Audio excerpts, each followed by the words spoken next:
Dan berkata Al-Imam Ibnu Al-Athir rahimahullahu taala, "Inna syahwatal khafiyah hubbu tila'in nas 'alal amal." Sesungguhnya syahwat yang tersembunyi itu adalah kecintaan seseorang agar dilihat manusia terhadap amalan-amalan yang dia lakukan. Dan berkata Bishr bin Al-Harith, "Mattaqallaha man ahabba syuhrah." Tidaklah orang yang mencintai ketenaran itu bertakwa kepada Allah Subhanahu wa taala. Al-Imam Syatibi rahimahullahu taala juga memperingatkan, "Akhirul asya' nuzulan min qulubis salihin hubbus sultah wat tasaddur." Kejelekan yang paling terakhir keluar dari hatinya orang-orang saleh adalah cinta kepemimpinan dan cinta untuk selalu tampil menonjol. Maka ini semua peringatan bagi kita bahwasannya hal tersebut dapat menyebabkan perpecahan di tengah-tengah kita. Sebagaimana juga telah diingatkan oleh Syekhul Islam Ibnu Taimiyah rahimahullahu taala dalam kitabnya Iqtida' Shiratal Mustaqim. Beliau mengatakan, "Al-ikhtilaful madhmum min at-tarafain yakunu sababuhu taratan fasadun niyyah." Perpecahan yang tercela, perselisihan yang tercela di antara kedua belah pihak terkadang disebabkan oleh fasadun niyyah, rusaknya niat. Jadi tujuan dia tampil masuk ke tengah-tengah fitnah cuman untuk apa? Cuman untuk agar dia dipuji orang.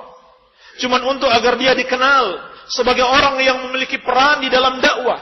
Dia tidak boleh disepelekan, padahal dia tidak punya ilmu. Walaupun mungkin dia sudah lama mengenal dakwah, tetapi kalau memang jahil, dia tidak boleh masuk di dalam perkara-perkara seperti ini. Maka rusaknya niatnya, inilah penyebab dia berani masuk di dalam perkara-perkara yang dia tidak berhak untuk memasukinya. Khususnya lagi bagi orang yang menuntut ilmu. Nabi sallallahu alaihi wasallam telah memperingatkan bahwa menuntut ilmu harus benar-benar karena Allah Subhanahu wa taala. Sebagaimana sabda beliau, "Man ta'allama ilman mimma yubtagha bihi wajhullah, la yata'allamuhu illa liyusiba bihi 'ardan minad dunya, lam yajid 'arfal jannata yaumal qiyamah." Siapa yang menuntut suatu ilmu, yang mana ilmu tersebut tidaklah dia tuntut kecuali harus dia niatkan mengharapkan wajah Allah Subhanahu wa taala, namun ternyata dia menuntut ilmu untuk mendapatkan kenikmatan dunia, maka dia tidak akan mencium bau surga pada hari kiamat. Sebagaimana juga dalam hadis yang lain Nabi sallallahu alaihi wasallam memperingatkan, "Man talabal ilma liyubahiya bihil ulama wa yumariya bihi as-sufaha wa liyasrifa wujuhan nasi ilaih fahuwa finnar." Barang siapa yang menuntut ilmu untuk membanggakan diri di tengah-tengah para ulama, atau untuk mendebat orang-orang yang jahil, atau untuk memalingkan pandangan-pandangan kepadanya, maka dia tempatnya di neraka. Ini bahaya, rusaknya niat dalam melakukan apapun, khususnya ketika kita menuntut ilmu. Maka ini semua peringatan bagi kita. Hati-hati, jaga niat kita, jaga hati kita. Jangan kita masuk dalam perkara-perkara yang kita tidak memiliki ilmu tentangnya, hanya karena kita ingin dikenal, kita ingin menonjol, kita tidak ingin diremehkan, dan lain sebagainya. Ini sebab yang pertama. Kata Syekh, yang kedua, wa minha at-ta'alum.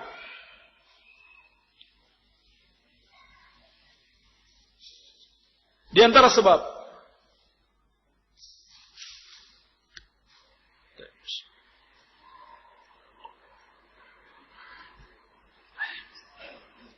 yang mengobarkan perpecahan serta perselisihan di tengah-tengah salafiyin, di tengah-tengah ahlu sunnah, adalah adanya sikap at-ta'alum, sok pintar, jahil tapi tidak sadar kalau dirinya jahil. Dia merasa dia berilmu, sehingga dia berani berbicara, tentang satu permasalahan tanpa didasari oleh ilmu.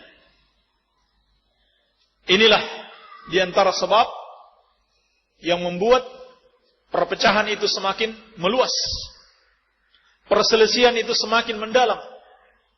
Dan Allah Subhanahu wa taala telah memperingatkan, "Wala taqulu lima tasifu alsinatikumul kadhib, hadza halalun wa hadza haramun, litaftaru 'ala Allahil kadhiba. Innal ladzina yaftaruna 'ala Allahil kadhiba la yuflihun."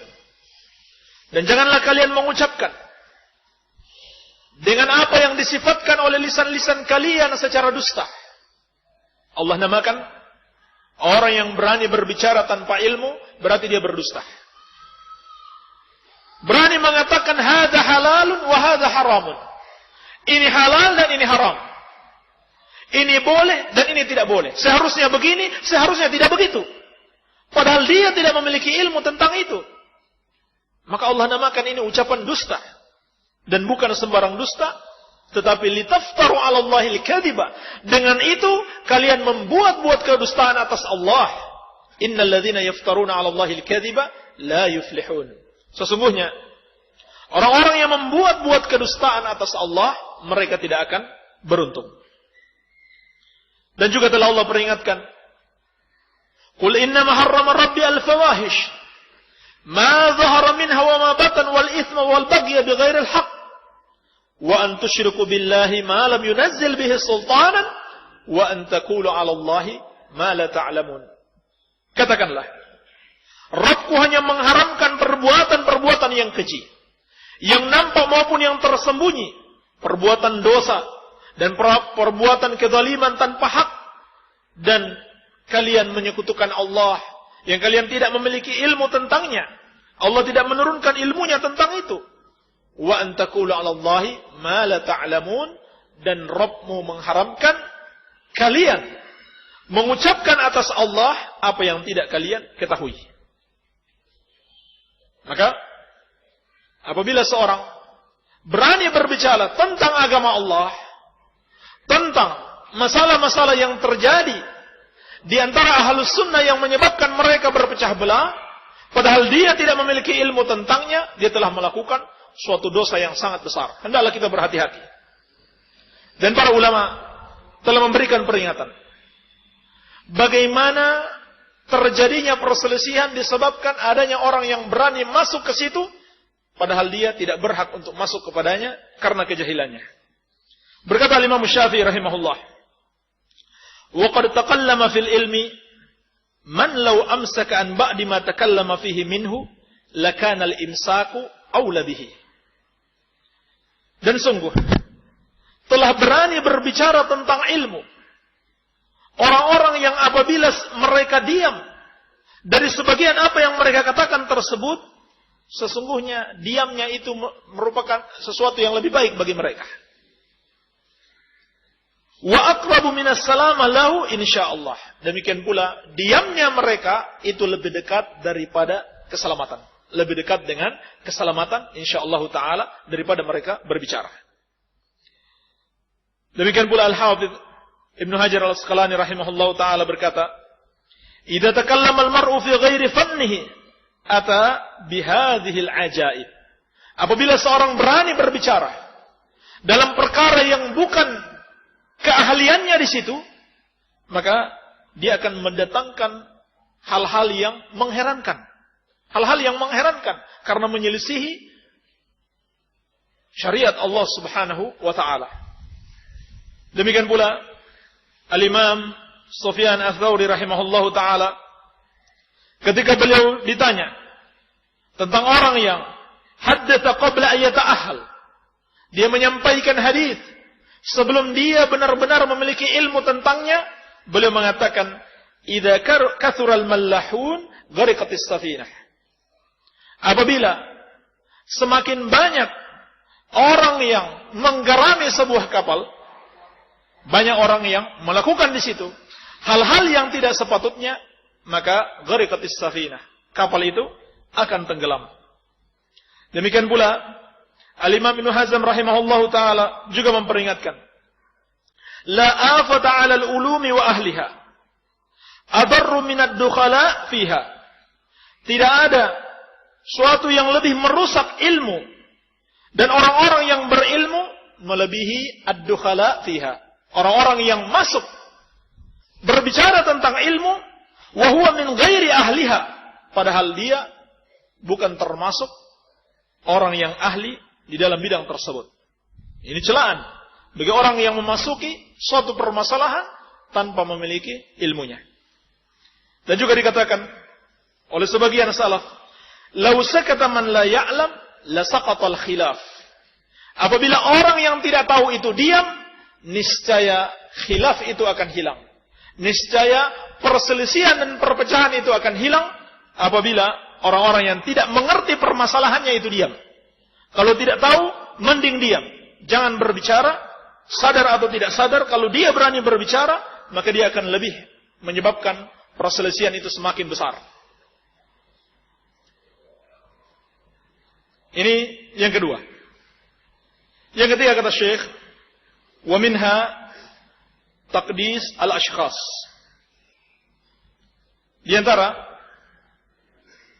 yang menyebabkan perselisihan semakin berkobar dan perpecahan semakin besar di tengah-tengah ahlus sunnati wal jamaah, adanya sikap taqdisul ashkhas, menyucikan tokoh-tokoh tertentu. Yakni gulu, berlebih-lebihan di dalam menghormati para tokoh, baik dari kalangan para ulama maupun dari kalangan ahli ibadah. Maka ini adalah sesuatu yang tercelah di dalam syariat. Sebab kalau seseorang memiliki pengagungan yang berlebihan kepada tokohnya, apakah itu gurunya atau orang yang dia kagumi, maka itu akan memunculkan at-taqlid, sikap ikut-ikutan tanpa mengerti dalil.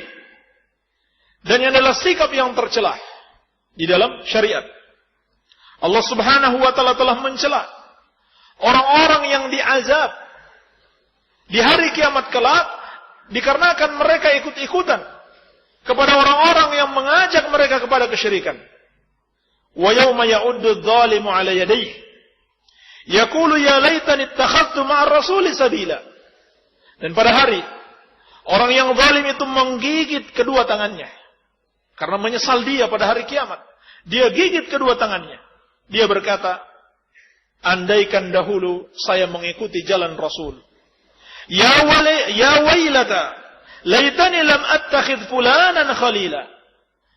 Dia katakan, aduhai, andaikan saja dahulu saya tidak menjadikan fulan sebagai khalil, sebagai orang kecintaannya yang selalu dia ikuti. Laqad adallani 'anil dzikri ba'da idh ja'ani wa kana asyaitanu lil insani khadulah. Sungguh orang tersebut telah menyesatkan aku setelah datang kepada aku petunjuk. Dan sungguh syaitan itu senantiasa menipu manusia. Maka ini akan terjadi adanya taklid yang dicela di dalam syariat. Sampai-sampai sadar atau tidak sadar, seseorang itu bukan lagi mengikuti dalil, tetapi mengikuti apa kata gurunya. Walaupun ada yang menyampaikan dia bahwa pendapat yang dia pegang, yang diajarkan oleh gurunya kepadanya, itu menyelisihi dalil, akan tetapi dia tetap berpegang teguh dengannya. Karena apa? Karena adanya sikap taqdisul ashkhas, terlalu berlebih-lebihan, terlalu menganggap orang-orang yang dia kagumi sebagai orang-orang yang suci, yang tidak mungkin berbuat salah, yang tidak mungkin berbuat dosa. Sampai-sampai dahulu muncul orang-orang yang mengagumi Abu Bakar dan Umar, yang memang orang-orang yang pantas dikagumi karena ilmu dan iman serta ibadah. Namun dikarenakan mereka berlebih-lebihan sampai pada mereka mengatakan, ketika Ibnu Umar radhiyallahu taala anhu mengatakan kepada mereka, menyampaikan kepada mereka hadis Rasulullah sallallahu alaihi wasallam, mereka bantah dengan, tetapi Abu Bakar mengatakan demikian, Umar mengatakan demikian. Maka kata Ibnu Umar radhiyallahu taala anhuma atau Ibnu Abbas radhiyallahu taala anhuma, yushaku an tanzila 'alaikum hijaratun minas sama'. Aqulu qala Rasulullah sallallahu alaihi wasallam wa taquluna qala Abu Bakar wa Umar. Hampir-hampir batu dari langit akan menghujani kalian. Aku berkata Rasulullah sallallahu alaihi wasallam bersabda, sementara kalian mengatakan, tetapi Abu Bakar dan Umar mengatakan lain. Maka ini bahaya. Sadar atau tidak sadar, kalau seorang sudah berlebihan di dalam menghormati orang yang dia kagumi, akan mengantarkan kepada sikap taklid yang tercela di dalam syariat Allah Subhanahu wa taala. Oleh karena itu, seorang yang besar, Al-Imam Ahmad rahimahullahu taala, bahkan seluruh para imam madhab, semua berpesan untuk menjauhi taklid. Di antaranya yang dikatakan Imam Ahmad rahimahullah, la tuqallidni wa la tuqallid Malikan wala Syafi'iyya wala Al-Auza'iyyah wala Thawri wa khudh min haitsu akhadhu. Janganlah kalian taklid kepadaku. Jangan pula kepada Malik, Syafi'i, Auza'i, Thawri, tetapi ambillah dari mana mereka mengambilnya. Ini imam-imam besar. Dilarang kita taklid kepada mereka. Artinya, orang yang kita kagumi, meskipun dia berjasa kepada kita, kalau dia salah, tetap salah. Kalau dia salah, tetap salah. Dan bukan berarti kita menjatuhkan dia, bukan. Tetapi jangan sampai kita kultuskan dia, sampai-sampai semua yang menjadi tindakannya, walaupun salah, tetap kita ikuti. Sehingga, dari situ kemudian muncul pembelaan dan wala secara membabi buta. Yang penting guru saya salah atau benar, tetap saya bela. Yang penting kelompok saya selalu kumpul-kumpul bersama saya, salah atau benar, tetap saya bela. Inilah diantara sebab-sebab yang membuat perselisihan itu semakin meruncing, semakin melebar dan semakin meluas. Ini yang ketiga.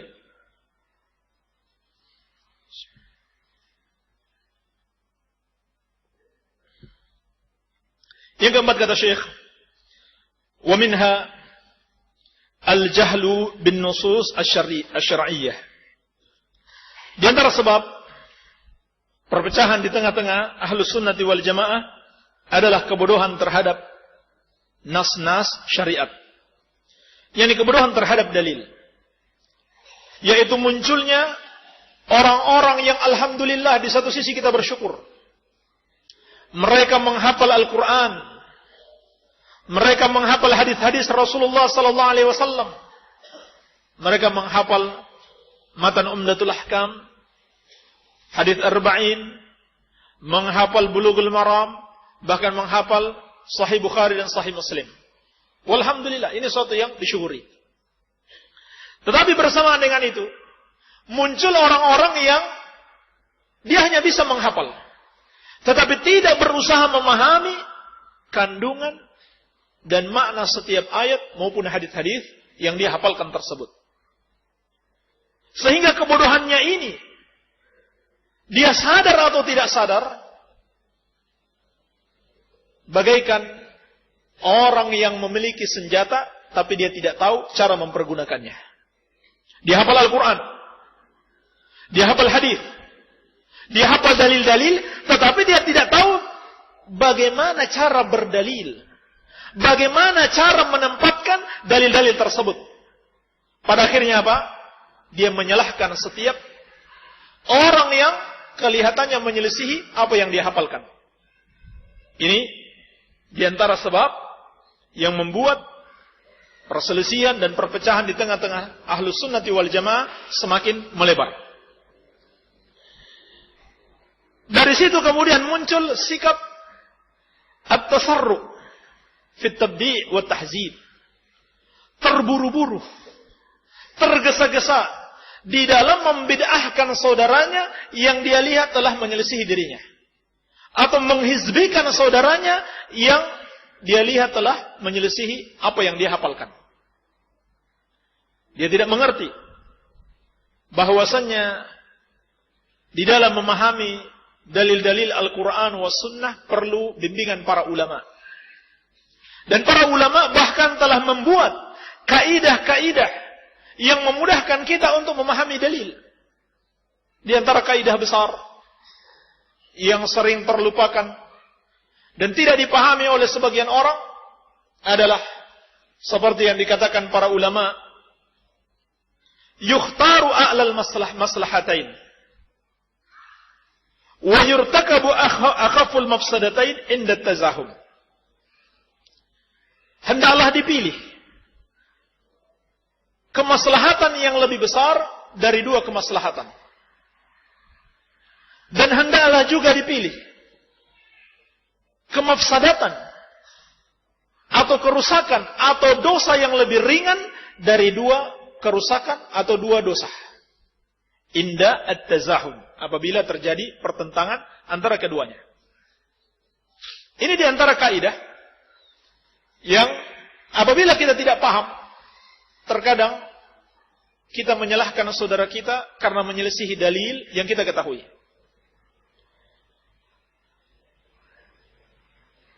Di dalam kaidah para ulama, terkadang kita dibolehkan melakukan suatu perbuatan dosa atau suatu perbuatan yang memiliki mafsadah apabila kita dihadapkan pada dua mafsadah, dua kerusakan, dua dosa. Yang mana kita tidak tidak mau harus memilih salah satu di antaranya. Maka terkadang kita harus memilih yang paling ringan daripada itu. Nah, seringkali orang yang tidak paham melihat saudaranya melakukan perbuatan yang haram, dia tidak mengerti keadaan saudaranya. Dia tidak tahu latar belakang apa sebab saudaranya melakukan hal itu. Saya menghindari untuk memberikan contoh, sebetulnya contoh banyak sekali. Tapi saya hindari saja memberikan contoh. Supaya tidak ada yang tersinggung. Iya. Tetapi ini sebuah kaidah yang kalau kita pahami dengan benar, maka kita akan lebih bijak di dalam bersikap. Kadang-kadang saudara kita itu melakukan kesalahan karena terpaksa. Dan dia harus memilih dari dua kesalahan, dia memilih yang paling ringan. Maka kita jangan tergesa-gesa, jangan terburu-buru untuk menyalahkannya. Sebagai dalil yang membolehkan hal tersebut itu banyak sekali sebetulnya. Banyak sekali dalil yang menunjukkan bolehnya hal tersebut. Di antaranya tentang sebuah kisah yang insyaallah taala kita semua sudah pernah membacanya. Yaitu sebuah kisah yang disampaikan oleh sahabat yang mulia Anas bin Malik radhiyallahu anhu yang ada dalam As-Sahihain. Yaitu tentang seorang Arab Badui yang datang di masjid Rasulullah sallallahu alaihi wasallam lalu dia kencing di masjid. Ini kemungkaran atau bukan? Kemungkaran. Dan membiarkan dia terus kencing sampai selesai juga kemungkaran, sama. Bahkan akanlah makin bertambah kemungkarannya. Tetapi kalau dia dilarang, justru akan muncul kemungkaran yang lebih besar. Atau muncul bahaya yang lebih besar. Membiarkan dia kencing sampai selesai di masjid adalah dosa. Masa orang kencing di masjid kita biarkan? Tapi kalau dilarang, justru akan memunculkan dosa yang lebih besar. Oleh karena itu, ketika sahabat ridwanullahi ta'ala alaihim ajma'in belum paham, mereka membentak dia dengan keras. Mereka berusaha menghentikan kencingnya. Nabi sallallahu alaihi wasallam larang. Jangan. Da'uhu. Biarkan dia. La tuzrimu. Jangan kalian hentikan dia. Maka para ulama menjelaskan bahaya apa yang lebih besar yang muncul dari situ. Di antaranya dia akan lari dari Islam. Dia akan menganggap seperti itu akhlaknya orang Islam. Tidak ada kasih sayang. Sehingga mungkin dia yang tadinya datang mau masuk Islam, tidak jadi masuk Islam. Mudaratnya lebih besar. Demikian pula, kalau dia kemudian dilarang, dan dia berusaha menghentikan kencingnya, maka itu akan menimbulkan penyakit. akan menyiksa dirinya. Dan juga mungkin yang akan terjadi, kalau dia tidak berhasil menghentikan kencingnya, mungkin terjadi misalkan kejar-kejaran, sehingga kencingnya itu semakin tersebar kemana-mana. Mudaratnya lebih besar atau tidak? Lebih besar mudaratnya.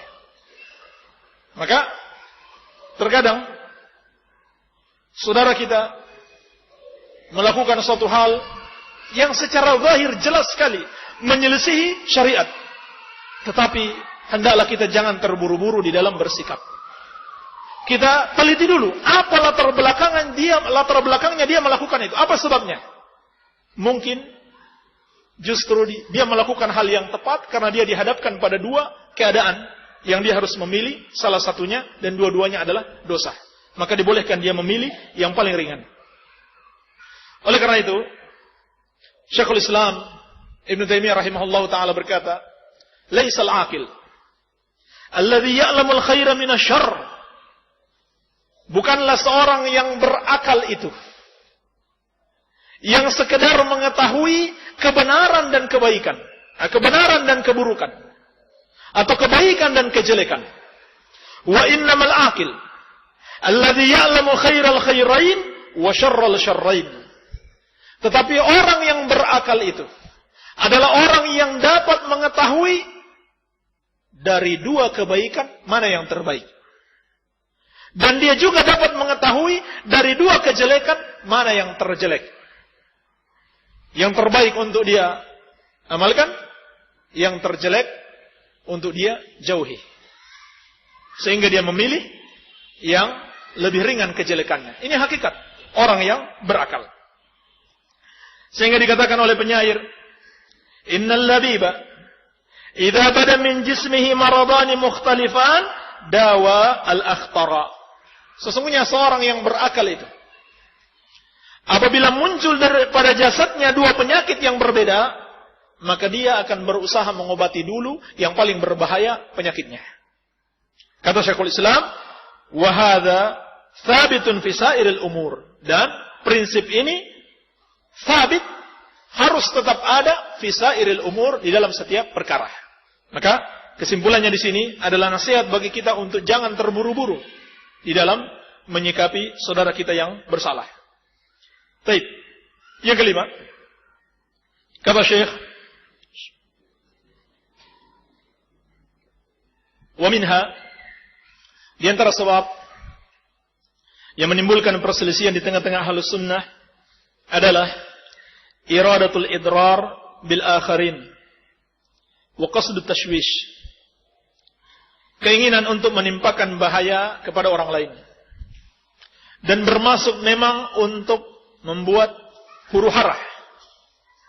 Hatta wasalal hal ila ayyudhamma ulama'u wa masyahir lahum mawaqifuhum al-mashhurah min khidmati sunnah wa dhabbi anha wa raddi 'alal muttadi'ah. Sampai perkara ini, kata Syekh, pada mencela para ulama.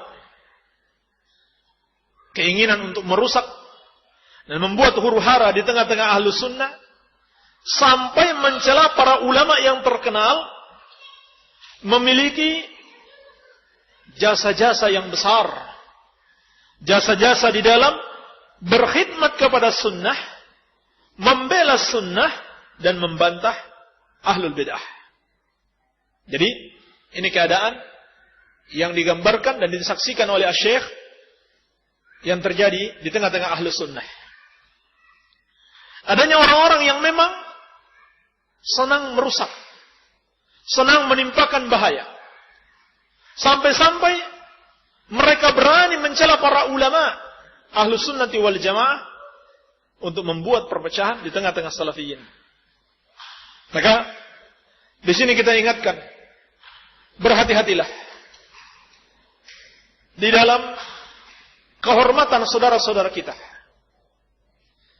Jaga lisan-lisan kita dari mencederai kehormatan mereka, terutama orang-orang yang berilmu di tengah-tengah kita.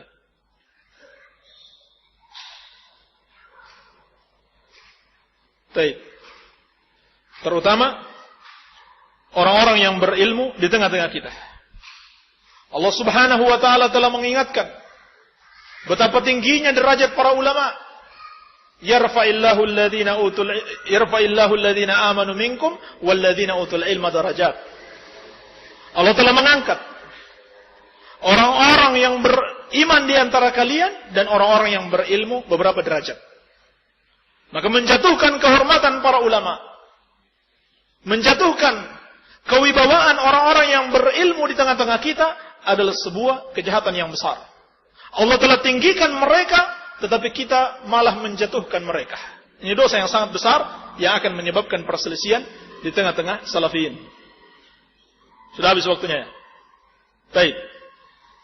Karena waktunya sudah habis dan setelah zuhur kita akan khusus berbicara tentang al-wala wal bara. Saya akan bacakan saja ucapan Syekh tanpa menjelaskan. Yang keenam, wa minha al-hawa. Di antara sebab yang memunculkan perselisihan adalah hawa nafsu. Dan ini merupakan sebab yang paling besar di antara sebab yang menimbulkan perselisihan. Karena kalau seorang mengikuti hawa nafsu, dia akan keluar dari sifat keadilan. Dia akan keluar dari sifat keadilan. Maka pada akhirnya dia berani berbuat zalim. Demikian pula dia berani menolak kebenaran dikarenakan hawa nafsu. Kemudian yang ketujuh, wa minha tahkimul aql. Di antara sebab yang memunculkan perselisihan di tengah salafiyin adalah berhukum kepada akal. Mengikuti akal. Mentang-mentang pernah sekolah sampai perguruan tinggi, tetapi bukan mempelajari ilmu syariat.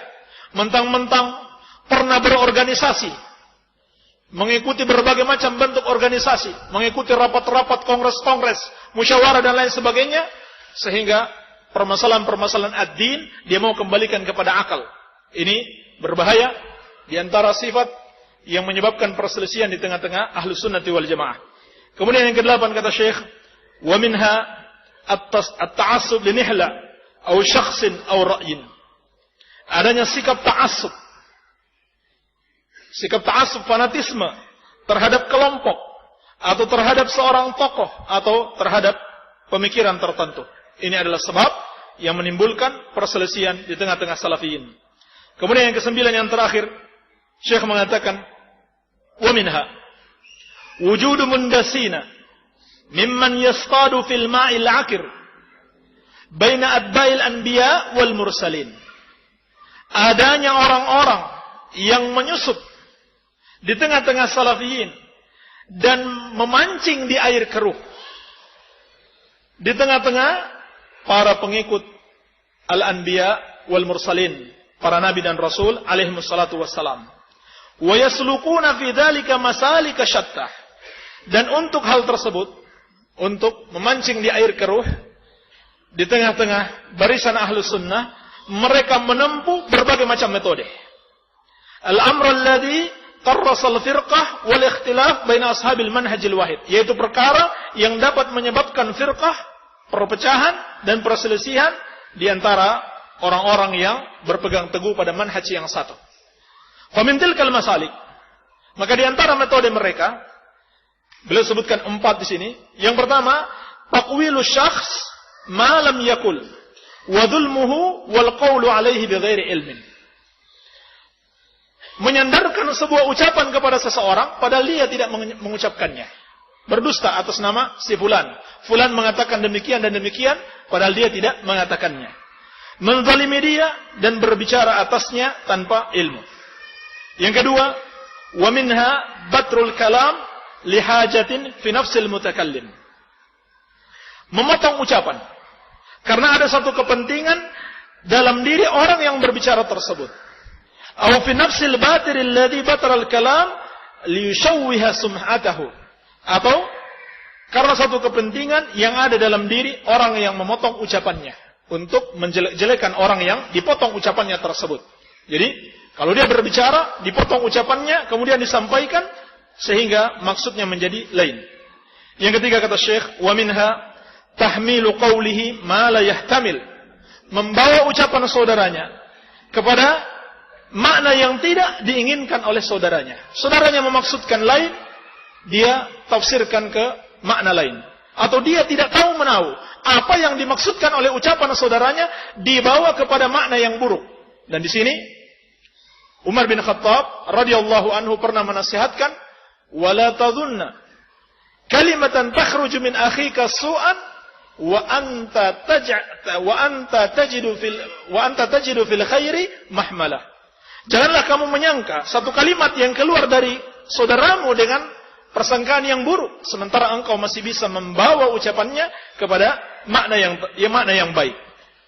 Yang keempat kata Syekh, wa minhal ilzam bima la yalzam wa huwa yaqsidu kadza wa kadza wa huwa la yaqsid.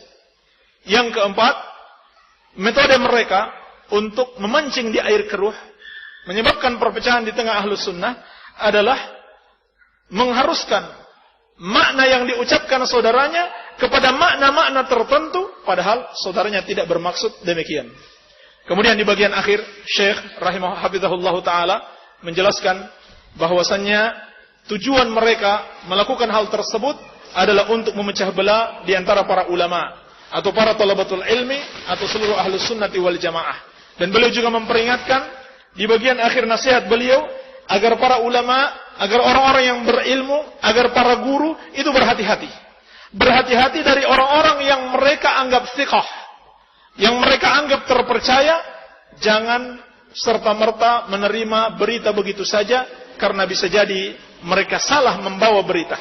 Bisa jadi mereka salah membawa berita. Ini peringatan dari Syekh untuk berhati-hati dari setiap orang yang membawa berita, meskipun orang tersebut terkenal thiqah, karena bisa jadi dia salah membawa berita, dan itu sudah terjadi. Kenapa diperingatkan oleh Syekh? Karena itu sudah terjadi. Orang-orang yang tadinya dianggap thiqah ternyata membawa berita-berita yang tidak benar, sehingga menyebabkan perpecahan di tengah-tengah ahlus sunnati wal jamaah. Walhamdulillah, kita sudah selesai, meskipun tidak dijelaskan secara detail beberapa poin akhir. Namun mudah-mudahan ada gambaran umum bagi kita untuk menjauhi sebab-sebab yang dapat mengantarkan kita kepada perselisihan, kepada perpecahan yang dijelaskan oleh para ulama kita. Yang dengan itu insyaallah taala kita termasuk orang-orang yang menjaga nikmat ukhuwah, nikmat persaudaraan dan kasih sayang, serta hubungan yang baik di antara kita. Wabillahi taufik. Subhanakallahumma bihamdika asyhadu an la ilaha illa anta astaghfiruka wa atubu ilaik. Wa sallallahu ala nabiyyina Muhammadin wa alihi wa sallam. Wa akhiru da'wana anil hamdulillahi rabbil alamin.